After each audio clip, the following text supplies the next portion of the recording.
Hello students. हम inverse of matrix हमारा topic देख रहे थे और इन्वर्स ऑफ मैट्रिक्स में टॉपिक डिस्कस करने के बाद हम लास्ट ईयर की जो बोर्ड प्रॉब्लम्स है उनको यहाँ पे हम डिस्कस करने वाले हैं। तो हमने कुछ लास्ट ईयर की जो बोर्ड प्रॉब्लम्स हैं उनको हमने यहाँ पे कंसिडर किया है और उन प्रॉब्लम्स को हम वन बाय वन चेक करते हैं। तो फर्स्ट हमने एक प्रॉब्लम ली है। तो फर्स्ट प्रॉब्लम है आपके पास कि a equals to -8 5 2 4 show that a square plus 4a minus 42i equals to 0, hence find A inverse. इस केस में आप देखेंगे कि आप हमें एक मैट्रिक्स ए गिवन है, साथ में हमें ये जो पार्ट है आपको ये प्रूव करना है और आफ्टर दैट हमें फाइंड करना है ए इनवर्स, हमें फाइंड करना है। तो आप देख सकते हैं कि इस प्रॉब्लम को सॉल्व करने के लिए हमें सबसे पहले ये जो पार्ट है a square plus 4a minus 42i, I यहाँ पे आपकी आइडेंटिटी मैट्रिक्स है। ये मैट्रिक्स जो है जिसका ऑर्डर आपका 2/2 है, तो आप देख सकते हैं कि जो आइडेंटिटी मैट्रिक्स है उसका ऑर्डर भी हमारा 2/2 होगा। तो इस पार्ट को सॉल्व करने के लिए हमने इसके जो ए स्क्वायर फाइंड किया। तो ए स्क्वायर हमारे पास ए मैट्रिक्स ए है, तो फर्स्ट हमने ए स्क्वायर फाइंड किया। तो ए स्क्वायर है हमारा ए इंटू ए। तो जो मैट्रिक्स ए है उसको ए से मल्टीप्लाई किया तो आपके पास मैट्रिक्स ए है -8 5 2 4 -8 5 2 4। दो मैट्रिक्स का मल्टीप्लिकेशन हमारे पास रो कॉलम मेथड है, तो हमने यहाँ पे रो कॉलम मेथड अप्लाई किया। तो आप देख सकते हैं कि इस रो को इस कॉलम से आप मल्टीप्लाई करेंगे तो -8 इंटू -8 प्लस 5 इंटू 2। सेकेंड आप इस रो को अगेन सेकेंड कॉलम से मल्टीप्लाई करेंगे तो -8 इंटू 5 प्लस 5 इंटू 4। सेकेंड हम सेकेंड जो रो है हमारे पास उसको अगेन हम फर्स्ट कॉलम से मल्टीप्लाई करेंगे तो 2 into -8 plus 4 into 2। Same 2 into 5 plus 4 into 4। तो अब जो हमारे पास ये मल्टीप्लिकेशन है इसको हम सिंप्लीफाई करेंगे। तो सिंप्लीफाई के बाद आप देखते हैं कि ये बनता है हमारे पास -8 8 है तो ये 64 प्लस 10 और ये हमारे पास -40 प्लस 20 -16 प्लस 8 10 प्लस 16। इसको सिंप्लीफाई किया आपने तो आपके पास ए स्क्वायर जो मैट्रिक्स है वो आपके पास है 74 -20 -8 एंड 26। इसी क्वेश्चन में हमें ये शो करना है, ये प्रूव करना है कि a square plus 4a minus 42i equals to 0। तो ये जो LHS पार्ट है आपका, इस LHS पार्ट को हम कंसिडर करते हैं और इसकी जितनी भी वैल्यूज हैं वो यहाँ पे हम पुट करेंगे। तो सबसे पहले आपने ए स्क्वायर की वैल्यू पुट की है यहाँ पे। तो ए स्क्वायर हमने ऑलरेडी यहाँ पे फाइंड किया है, तो ये जो वैल्यू है ए स्क्वायर की वो आपने यहाँ पे पुट किया है। तो 74 -20 -8 एंड 26 4 और ए हमें गिवन है -8 5 2 4 -42 और आई जो है वो आपकी 2/2 ऑर्डर की एक आइडेंटिटी मैट्रिक्स है जो है 1 0 0 1। अब इस मैट्रिक्स को हम सिंप्लीफाई करते हैं तो ये हमारे पास ये मैट्रिक्स सेम रहेगी। इस किसी भी मैट्रिक्स को स्केलर से जब हम मल्टीप्लाई करते हैं तो सारे एलिमेंट्स को मल्टीप्लाई करेंगे। तो 4 को मल्टीप्लाई करेंगे -8 5 2 4 से, तो ये बनता है आपका -32 40 एंड 8 एंड 16 और माइनस ये 42 को भी आइडेंटिटी मैट्रिक्स से मल्टीप्लाई करेंगे तो ये बन जाएगा 42 0 0 42। तो फर्स्ट हम इन दोनों मैट्रिक्स को ऐड करेंगे और देन इसको सबट्रैक्ट करेंगे। तो हम यहाँ पे देख सकते हैं कि ये जो हमें प्रूव करना था तो वो हमारा सेम पार्ट यहाँ पे है।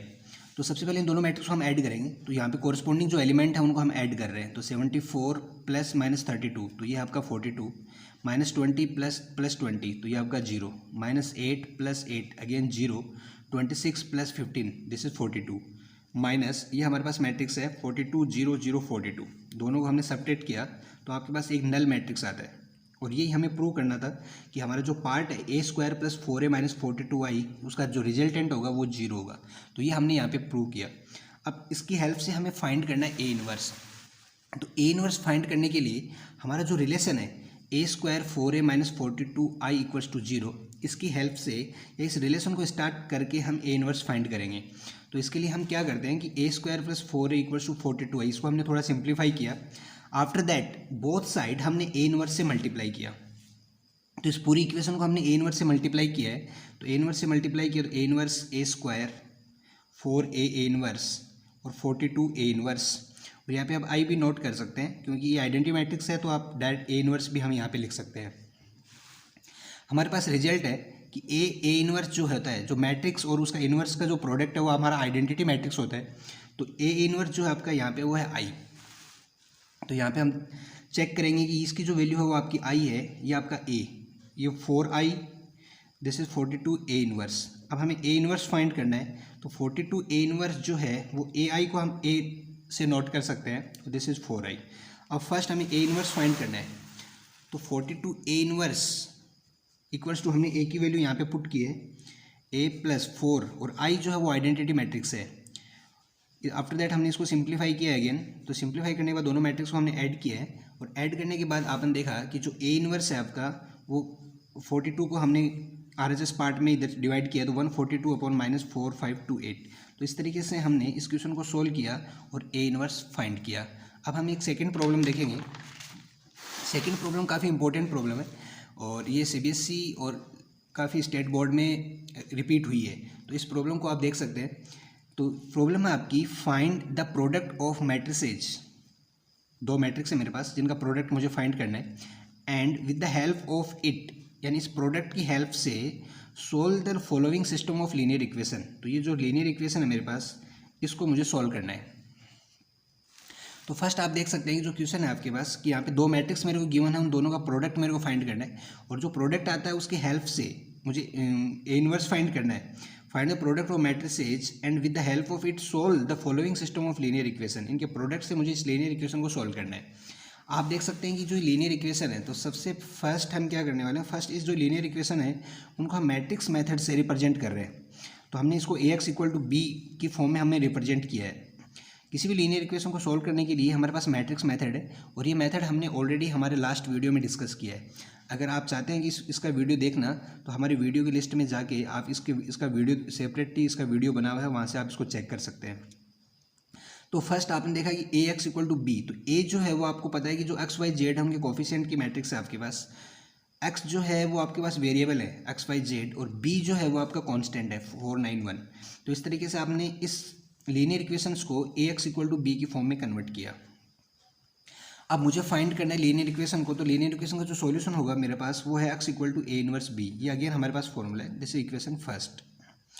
अब हमें जो फर्स्ट हमारा जो पार्ट था कि दो मैट्रिक्स को मुझे मल्टीप्लाई करना था, तो अब आप चेक कर सकते हैं कि जब मैंने इस इक्वेशन को, इन लीनियर इक्वेशंस को AX इक्वल टू B की फॉर्म में कन्वर्ट किया, तो वहाँ पे मैंने जो A एज्यूम किया था वो A, और जो मैट्रिक्स है आपके पास, जिन दो मैट्रिक्स का मुझे प्रोडक्ट करना है उनमें से एक मैट्रिक्स आपके पास सेम है।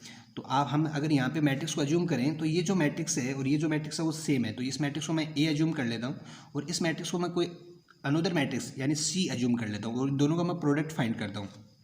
तो फर्स्ट हमने देखा कि मैट्रिक्स A जो है आपके पास वो ये है, और मैट्रिक्स C जो मुझे सेकंड मैट्रिक्स गिवन है जिसका प्रोडक्ट मुझे फाइंड करना है उसको मैंने C एज्यूम किया है।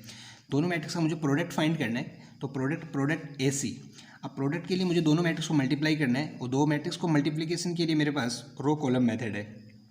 तो इस मैट्रिक्स के फर्स्ट रो को इसके कॉलम से मल्टीप्लाई करते हुए मैं इस प्रोसेस को फॉरवर्ड करूँगा। तो यहाँ से आप देख सकते हैं कि 1 इंटू -4 आफ्टर दैट -1 -7 इसको मल्टीप्लाई किया, दिस इज 7 प्लस 1 इंटू 5 ये। तो इस तरीके से हमारे पास ये एक एलिमेंट आता है। इस तरीके से हम रो को कॉलम के साथ मल्टीप्लाई करते हुए हमारे जो प्रोडक्ट है A और C का जो प्रोडक्ट फाइंड करते हैं। तो हमने दोनों मैट्रिक्स को मल्टीप्लाई किया, मल्टीप्लाई करने के बाद AC का जो रिजल्ट है हमारे पास वो आता है 800800008। आप देख सकते हैं कि इसमें 8 जो है वो कॉमन है, तो हमने 8 कॉमन लिया, तो ये हमारे पास ये एक मैट्रिक्स बनती है जो आपकी आइडेंटिटी मैट्रिक्स है। इसको हमने नोट किया कि AC इक्वल्स टू 8i। अब सिंपली इसी मैट्रिक्स से हमने इस मैट्रिक्स के बोथ साइड A इनवर्स से मल्टीप्लाई किया। तो आपने इस मैट्रिक्स को A इनवर्स से मल्टीप्लाई किया है, तो A inverse AC 8A inverse. अब हमारे पास ऑलरेडी एक रिजल्ट है कि किसी कोई मैट्रिक्स और उसका जो इनवर्स है उसका जो प्रोडक्ट होगा वो हमारे पास आइडेंटिटी मैट्रिक्स होगा। तो यहाँ से इसका जो रिजल्ट है उसको हमने आइडेंटिटी मैट्रिक्स पुट किया और ये C है हमारे पास और 8A इनवर्स। तो यहाँ से हम A इनवर्स फाइंड कर सकते हैं। तो A इनवर्स जो है आपका वो आपका 1/8 C होगा। तो C जो मैट्रिक्स है वो हमने एज्यूम की है, तो उसकी वैल्यू हमने यहाँ से पुट की। तो फर्स्ट हमने देखा कि हमने इजी वे में A इनवर्स फाइंड कर लिया। अब A इनवर्स हमने यहाँ से फाइंड कर लिया। मुझे क्वेश्चन में हमने देखा कि हमें जो लीनियर इक्वेशन है उसका सॉल्यूशन फाइंड करना है, और लीनियर इक्वेशन का जो सॉल्यूशन है वो हमने दिया है कि X equal to A inverse B। तो जो आप देख सकते हैं कि यहाँ से जो A इनवर्स है वो हमने ऑलरेडी यहाँ पे फाइंड किया है, ये हमारे पास A इनवर्स की वैल्यू है, और B जो है वो ऑलरेडी हमने AX इक्वल टू B में इक्वेशन में एज्यूम किया था कि ये हमारे पास B है 491। तो A इनवर्स और B की वैल्यू हम इस इक्वेशन फर्स्ट में पुट करते हैं। तो यहाँ से हमने देखा कि x equal to A inverse B, A inverse की वैल्यू आपने ये पुट की है, बी की वैल्यू आपके पास 491 है। तो यहाँ से देख सकते हैं 1/8 ये आपका जो स्केलर है वो सेपरेट है। इन दोनों मैट्रिक्स को हम मल्टीप्लाई कर दें तो ये जो मैट्रिक्स है जिसका ऑर्डर है आपका 3/3 और ये जो मैट्रिक्स है जिसका ऑर्डर भी आपके पास 3 × 1 है। तो सिंपली इसके रो कॉलम से हम इसको मल्टीप्लाई कर दें तो रो कॉलम से मल्टीप्लाई करेंगे तो इस एलिमेंट को इसके एलिमेंट से मल्टीप्लाई तो -4 × 4 + 4 × 9 + 4 × 1, इस तरीके से हमने इस मैट्रिक्स को मल्टीप्लाई किया। मल्टीप्लाई करने के बाद अब जो x है वो हमारे पास XYZ जो वेरिएबल है उसकी मैट्रिक्स है इक्वल्स टू 1/8। इसको सिंप्लीफाई किया तो हमारे पास 24 - 16 और -8 है। ये 1/8 जो मैट्रिक्स है इसको हम मल्टीप्लाई करेंगे इस मैट्रिक्स से तो आप देखते हैं ये रिजल्ट आता है हमारे पास 3 - 2 और -1। तो इस तरीके से हमें जो लीनियर इक्वेशन गिवन थी उसके हमने सॉल्यूशन फाइंड किए जो हमारे पास x की वैल्यू 3 - 2 एंड -1 है। हाँ, यहाँ पे प्रॉब्लम थर्ड हम डिस्कस करने वाले हैं। प्रॉब्लम थर्ड जो है वो काफ़ी कॉम्प्लेक्स प्रॉब्लम है तो इस प्रॉब्लम को हमें अच्छे से समझना है। प्रॉब्लम जो थर्ड है आपके पास कि find the inverse matrix of matrix. तो फर्स्ट हमें इस मैट्रिक्स का इन्वर्स फाइंड करना है and with the help of it, और इसके इन्वर्स से हेल्प से हमें solve the following system of linear equation. और जो लीनियर इक्वेशन हमें गिवन है उसको हमें सॉल्व करना है।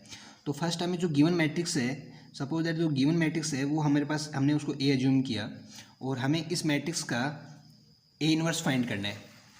हमने ऑलरेडी डिस्कस किया है कि किसी भी मैट्रिक्स का ए इन्वर्स फाइंड करने के लिए हमें हमारे पास जो फॉर्मूला है वो है कि ए इन्वर्स जो है वो आपका है adjoint of a upon determinant of a.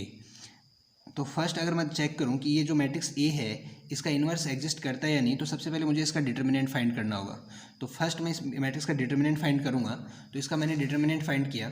तो डिटर्मिनेंट फाइंड करने के लिए मैंने इसको R1 के अकॉर्डिंग ओपन किया। तो R1 के अकॉर्डिंग जब मैंने इसको ओपन किया तो आप देख सकते हैं कि जो रिजल्ट है डिटर्मिनेंट ऑफ ए है वो आपका 10 है। तो 10 not equal to 0, it means जो मैट्रिक्स ए है उसका इन्वर्स पॉसिबल है। और इसका अगर इन्वर्स पॉसिबल है तो इन्वर्स के लिए आपके पास फॉर्मूला है कि adjoint of a upon determinant of a. Determinant of a हमने ऑलरेडी फाइंड किया है और एडजॉइंट ए जो है वो हमारे पास जो कोफैक्टर मैट्रिक्स है उसका ट्रांसपोज है। तो फर्स्ट जो मैट्रिक्स ए है उसके जो एलिमेंट हैं उनका मुझे सबसे फर्स्ट मुझे कोफैक्टर फाइंड करना है। तो कोफैक्टर फाइंड करने के लिए हमारे पास मैट्रिक्स ए है तो 1 - 1 1 2 1 - 3 1 1 1। तो इसके जितने भी एलिमेंट हैं सबसे फर्स्ट हम उनका सबका कोफैक्टर फाइंड करेंगे। तो कोफैक्टर का जो फॉर्मूला है हमारे पास F11। तो F11 जो है वो है -1 1 + 1 M11। तो M11 यहाँ पे माइनर है। तो फर्स्ट अगर हम चेक करें तो 1 जो एलिमेंट है इसका मुझे कोफैक्टर फाइंड करना है। तो इसके अकॉर्डिंग इसके कॉलम और रो को एलिमिनेट करने के बाद जो डिटर्मिनेंट है आपके पास उसको हमने सिंप्लीफाई किया तो यह है 1 - 3, तो दिस इज़ 4। तो सिमिलरली हमने सारे जो एलिमेंट हैं मैट्रिक्स ए के उन सबको सोल्व किया। तो हमारे पास जो कोफैक्टर मैट्रिक्स है, तो कोफैक्टर जो मैट्रिक्स है Fij इक्वल्स टू आपके पास वो है। तो सारे एलिमेंट जब हमने यहाँ पे पुट किए तो ये हमारे पास Fij है। तो फर्स्ट हम फाइंड करेंगे एडजॉइंट ऑफ ए। तो एडजॉइंट ऑफ ए जो है वो आपका Fij का ट्रांसपोज है। तो फर्स्ट हमने देखा कि जो मैट्रिक्स Fij है उसका हमने ट्रांसपोज किया। तो ट्रांसपोज करने के बाद आपको एडजॉइंट ऑफ ए हमने यहाँ से फाइंड किया। तो एडजॉइंट ऑफ ए हमने फाइंड कर लिया, डिटर्मिनेंट ऑफ ए भी हमारे पास वैल्यू है। तो फर्स्ट हम फाइंड करेंगे ए इनवर्स। तो ए इनवर्स का फॉर्मूले में यहाँ पे हम वैल्यू पुट करते हैं जो है हमारे पास adjoint a upon determinant of a. तो डिटर्मिनेंट ऑफ ए की वैल्यू है 1/10 और एडजॉइंट ए जो हमने अभी फाइंड किया उसकी वैल्यू हमने यहाँ पे पुट कर दी। अब हमने ए इनवर्स फाइंड कर लिया, इसकी हेल्प से हमें लीनियर इक्वेशन को सॉल्व करना है। आप देख सकते हैं कि जो लीनियर इक्वेशन हमें गिवन है वो आपकी Ax = b की फॉर्मेट में नहीं है। तो फर्स्ट हमें इन इक्वेशंस को Ax = b की फॉर्मेट में कंसिडर करना है। यहाँ पे सबसे पहले ये जो मैट्रिक्स है आप देख सकते हैं इसका ऑर्डर है वो है आपका 3/3, इसका ऑर्डर है 3 × 1। तो फर्स्ट हम इनको मल्टीप्लाई करेंगे। तो इनको जब आपने मल्टीप्लाई किया तो आपके पास तो इन दोनों मैट्रिक्स को अगर हम अगेन मल्टीप्लाई करते हैं तो मल्टीप्लाई करने के बाद हम देखते हैं कि इस रो को अगेन कॉलम से मल्टीप्लाई करते हैं तो 1x दिस इज 0 × 1z। तो इस तरीके से हमें इन दोनों के जो प्रोडक्ट है आपके पास ये एक मैट्रिक्स आती है जिसका ऑर्डर हमारे पास 3 × 1 है। इस मैट्रिक्स को भी हम सिंप्लीफाई करेंगे तो 1/2 को इसके अंदर आप जब मल्टीप्लाई करते हैं तो ये y 3z 0 है, 2 को अंदर मल्टीप्लाई करेंगे तो आएगा 4 0 2। तो इन दोनों को हमने प्लस करेंगे क्योंकि दोनों मैट्रिक्स हैं तो सिंपली हम दोनों को ऐड कर देंगे तो ये बन जाएगा y + 4 3z एंड 2। अब हम चेक कर सकते हैं कि ये पार्ट और ये पार्ट दोनों इक्वल हैं, तो दोनों इक्वल मैट्रिक्स हैं तो इनको हमने कंपेयर किया तो x + z जो है वो y + 4 के इक्वल है। तो यहाँ से हम इसको सिंप्लीफाई करेंगे तो x प्लस जेड और y को सेपरेट करेंगे तो x minus y plus z equal to 4। तो इस तरीके से आप देख सकते हैं ये 3 वेरिएबल में एक इक्वेशन है जिसको हमने सेपरेट कर लिया। सेकंड पार्ट है आपके पास कि 2x प्लस वाई जो है 2x plus Y equals to 3z, तो 2x plus Y equal to 3z है। इसको भी हमने सिंप्लीफाई किया है तो ये है 2x plus y minus 3z equals to 0। फिर हमारे पास x plus y plus z जो है इक्वल्स टू 2 है, तो x plus y plus z equals to 2, तो ये ऑलरेडी हमारे पास सिंप्लीफाई फॉर्म में है। तो आप देख सकते हैं कि इस तरीके से जो लीनियर इक्वेशन है उनको हमने 3 वेरिएबल्स में यहाँ पे कंसिडर किया है। तो इन वेरिएबल्स को इस जो लीनियर इक्वेशंस हैं उनको हम ax इक्वल्स टू b की फॉर्म में कन्वर्ट करेंगे। तो यहाँ से जो a है आपके पास वो इन x y और z जो है इनके कोफिशिएंट है, तो कोफिशिएंट की जो मैट्रिक्स हमने यहाँ पे डेवलप की दिस इज़ 1 -1 1 2 1 -3 एंड 1 1 1 है। और जो x है आपके पास वो x y z जो आपके पास वेरिएबल है उनकी मैट्रिक्स है, और b जो है वो 402 जो आपके कांस्टेंट है उनकी मैट्रिक्स है। तो हमने यहाँ से इसको ax इक्वल टू b में कन्वर्ट किया और इस फॉर्म में हमने इसको रिप्रेजेंट किया। अब हमें इस इक्वेशन को सॉल्व करना है, तो इसका जो सॉल्यूशन है हमारे पास वो है आपका x equal to a inverse b। a inverse हमने ऑलरेडी फाइंड कर लिया है, a इनवर्स हमने अभी सॉल्व किया था कि ये हमारे पास a इनवर्स की वैल्यू है, तो यहाँ से हम a इनवर्स ले सकते हैं। और b हमने अभी मैट्रिक्स को सेपरेट किया है, तो वहाँ से हम b की वैल्यू जो है हमारे पास वो है 402। तो a इनवर्स और b की वैल्यू हम इस इक्वेशन में पुट करते हैं, तो a इनवर्स और b की वैल्यू हम इस इक्वेशन में पुट करते हैं। तो x equal to a inverse b ये हमारे पास इस लीनियर इक्वेशन का सॉल्यूशन है। तो x जो है वो आपके पास जो वेरिएबल है x y z उनकी मैट्रिक्स है। a इनवर्स की वैल्यू हमने यहाँ से पुट की जो हमने पहले फाइंड किया है, b की वैल्यू हमारे पास सेपरेट करने के बाद जो मैट्रिक्स आती है वो 402 ये है आपके पास। अब इन दोनों मैट्रिक्स को हम मल्टीप्लाई कर दें तो ये हमारे पास है 1/10, इसको हम मल्टीप्लाई करेंगे रो कॉलम मेथड से अगेन। तो आप इसको रो कॉलम मेथड से जब मल्टीप्लाई कर दें तो यहाँ से देखेंगे कि जो एलिमेंट है आपके पास 4 × 4 प्लस 2 × 0 प्लस 2 × 2 इन सबको सिंप्लीफाई किया हमने। तो सिंप्लीफाई करने के बाद आप देखते हैं कि 1/10 इनको सिंप्लीफाई किया तो ये मैट्रिक्स बनती है 20 -10 एंड 10। इसको हमने सिंप्लीफाई किया तो आप देख सकते हैं ये बना हमारे पास 2 - 1 1। तो यहाँ से आपके पास जो x की वैल्यू है वो 2, y की वैल्यू है -1 एंड z की वैल्यू है 1।